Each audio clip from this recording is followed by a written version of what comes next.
মধ্যপ্রাচ্যে চলমান উত্তেজনার মধ্যেই ইসরায়েলকে কঠোর বার্তা দিয়েছেন যুক্তরাষ্ট্রের প্রেসিডেন্ট ডোনাল্ড ট্রাম্প। ফিলিস্তিনের পশ্চিম তীর অধিগ্রহণের প্রচেষ্টা বন্ধ না করলে ইসরায়েলকে বড় ধরনের ক্ষতির মুখে পড়তে হবে বলে সতর্ক করেছেন তিনি।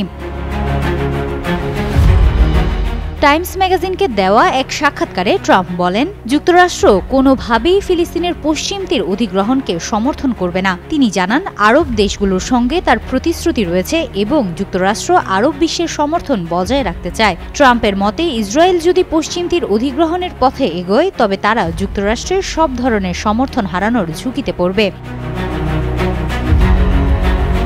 এনবিসি নিউজ ও the Times of Israel Time ম্যাগাজিনে প্রকাশিত ওই সাক্ষাৎকারের বরাতে বৃহস্পতিবার এ সংক্রান্ত প্রতিবেদন প্রকাশ করেছে। তাতে বলা হয়, ইসরায়েল বর্তমানে ফিলিস্তিনের পশ্চিম তীর অধিগ্রহণের উদ্যোগ নিয়েছে, যা আন্তর্জাতিক মহলে উদ্বেগ সৃষ্টি করেছে।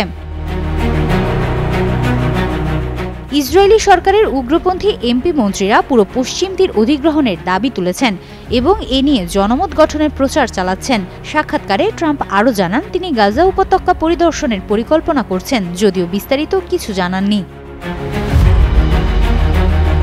পশ্চিম তীর ইস্যুতে ট্রাম্পের হুঁশিয়ারি এবারই প্রথম নয়। এর আগে সেপ্টেম্বরে ওভাল অফিসে সাংবাদিকদের সঙ্গে আলাপকালে তিনি জানিয়েছিলেন, যুক্তরাষ্ট্র অধিকৃত পশ্চিম তীরকে ইসরায়েলের সঙ্গে যুক্ত করার কোনো উদ্যোগ সমর্থন করবে না। তিনি বলেন, ইসরায়েলের কিছু উগ্র ডানপন্থী নেতা পশ্চিম তীরকে দেশটির সঙ্গে সংযুক্ত করে সেখানে নিজেদের সার্বভৌমত্ব প্রতিষ্ঠার চেষ্টা করছেন, যা ফিলিস্তিনি রাষ্ট্র প্রতিষ্ঠার পরিকল্পনাকে ব্যাহত করতে পারে। ট্রাম্প সে ধরনের উদ্যোগকে স্পষ্টভাবে নাকচ করে দেন এবং ইসরায়েলকে এই বিষয়ে সতর্ক থাকার পরামর্শ দেন। হিমাতুল জান্নাত, যুগান্তর নিউজ।